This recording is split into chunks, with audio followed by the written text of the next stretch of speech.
Hey guys, what's up? So yeah, I was gonna do more videos before I went back to work, and then I just got time spending with my baby, and she's trying to recover, so I didn't get any other videos out or recorded. So I'm recording this one now. Yeah, so my son is almost 3 months old, which is literally so mind-blowing. Like I cannot even, it's crazy. And I'm almost 3 months postpartum, so I thought I'd make this video while I kind of still remember it about breastfeeding or like exclusively pumping while diabetic. So I decided to breastfeed my son, exclusively breastfeed for the first, I want to say 4 days of his life. And then I went to exclusively pumping. It's just something that worked better for me, and whatever works best for you, whether it's formula, breastfeeding, pumping, whatever works best for you, fed is best. So I could, whatever. So I decided to exclusively pump, but those first 4 days, just being in the hospital, I was actually in the hospital a couple days before we came home, but I breastfed the day that we came home and maybe even the day after, and then I started exclusively pumping.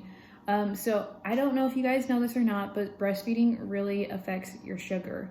I wasn't aware, like I knew it would affect it because pretty much everything affects your sugar, but I wasn't expecting it to the extent that it did. So I was on a lot of insulin before I delivered, and then when I delivered my baby, my insulin was basically cut in half from what I was on. So another thing is I was having some lows in general after having my son. Like I would stay in the 160 range, and then by the time I was at the hospital, I started going to like the 60s and the 50s and so on and so forth. So when I came home, I was still on, not that much insulin, probably around 0.30, 0.40, somewhere around there. And I was constantly going low. And I will say, when you are, a new mom, in general, you don't want to go low, but as a new mom, postpartum hormones, trying to get used to your baby, just coming home, it's just a lot to process. And then throw lows on top of that. It's exhausting, like physically and mentally. I could not, I would start shaking, and then I'd be terrified to hold him while I was like at 50 or lower. And I was going 50 or lower probably 3-ish times a day. So it was really bad. So I messaged my endocrinologist, and he just kept dropping it. So before I had my son, like my third trimester, I was on like 0.8 of insulin. I dropped down to about 0.25, and that's currently what I'm still on. So just to let you know, breastfeeding will really impact your sugars. So if you're on a pump, be prepared to drop your basal rate a lot. Another thing is they upped my insulin to carb ratio. So I was on like 20-ish after delivery. I went up to 28. Actually, might have been on like 18. Then I went up to like 28. Since then, I have went back down just a little bit. But let's be real. When you're pregnant and you're trying to watch your sugar, you tend not to eat I didn't eat cereal at all. Let's just say that. Cereal has always been one of my things. It's like, I do not eat cereal, just because I know it's going to make my sugar go high. With breastfeeding, I will say I've eaten cereal every day since I've had my son, and it's just Honey Nut Cheerios, but and it doesn't make my sugar go high at all. So that's really weird. Coffee doesn't make my sugar go high anymore at all either, which I don't put sugar in my coffee. I just put creamer, which has sugar in it. Let's be real. But yeah, so that wouldn't make my sugar go up either. So I have went to little insulin compared to what I was on. My insulin to carb ratio now is at a 21. And then my correction, I don't really know what it's called, correction dose or something like that. I was at like a 70, and now I'm at like 100. So it's kind of crazy how much insulin I don't need anymore.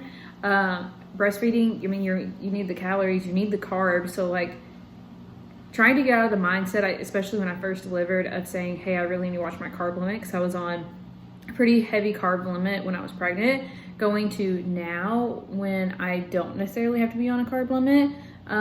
You need those carbs. Let me tell you, you need those carbs, because I was still in the mindset when I first delivered, I can only have 40 carbs. I can only have 120 carbs a day. I can only have 150 carbs a day, whatever it was when I was pregnant. I want to say it was 150.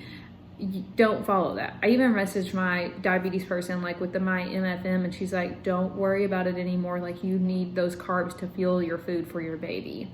So if you are like me and you're like super cautious, super paranoid about what your sugar is, or you are really trying to stay on a carb limit and you're trying to breastfeed, let me tell you, like, seriously, don't worry about it. Snacks are going to be your best friend. And honestly, whether they're healthy or not, like, obviously don't like carb completely, but like, I snack a lot. Breastfeeding makes you very hungry. So I snack a lot because I know if I drop low, that puts him at risk and that puts me at risk. So you just kind of put your mindset to that, where you're literally fueling your body for his food, for him. Like, you're still eating technically for two. It's him in the background. He's currently teething, so yeah. So if you need those carbs, like, seriously, eat. Another thing is, I do have the supply enough to continue pumping, and we don't have to supplement or anything like that. And if you do have to supplement, totally fine. I understand. We had to supplement for a few days until my milk came in. But like, during that time, I would still kind of carb up. Like, it's okay to need those carbs to fuel food for your baby. So I just want to let you guys know, I am still to this day on 0.25 of insulin pretty much all day, especially at night. I was having really bad night lows where I was going into like the 50s, and that's scary, guys. Like, that could be to the point where you don't wake up. So always keep an eye on your sugar. Always keep an eye on your sugar. And if you have Dexcom or something like that, make sure your alerts are on for sure at night, so you can keep up with it. If you're not like me and you can't tell when you have lows, like, guys, I got to the point where I couldn't even tell it was at like 50. It was bad. Yeah, so have your alarm set, you know, keep an eye on your sugar.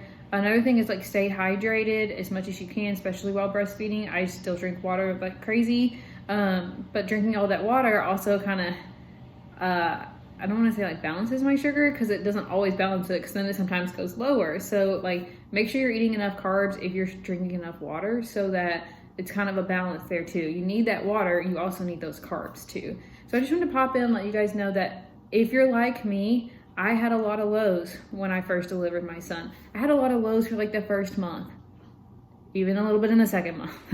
I'm now getting to the point where I can go a full day without having a low, but I really have to watch my sugar, because it can crash a lot sooner. Because I'm not watching my sugar as much as I did when I was pregnant, because, you know, I have a son to take care of, and diabetes is kind of on the back burner, you know, when he's first. So keep an eye on your sugar and just snack, hydrate, keep an eye on your sugar, and, you know, just be prepared that breastfeeding will probably plummet your sugars. So you know that going in, if you're planning on breastfeeding or whatever, just know that it can potentially make your sugars go a lot lower than what you would anticipate, because that's what happened to me. And then it took a good couple weeks to get me, you know, back to normal, so I wasn't just having lows.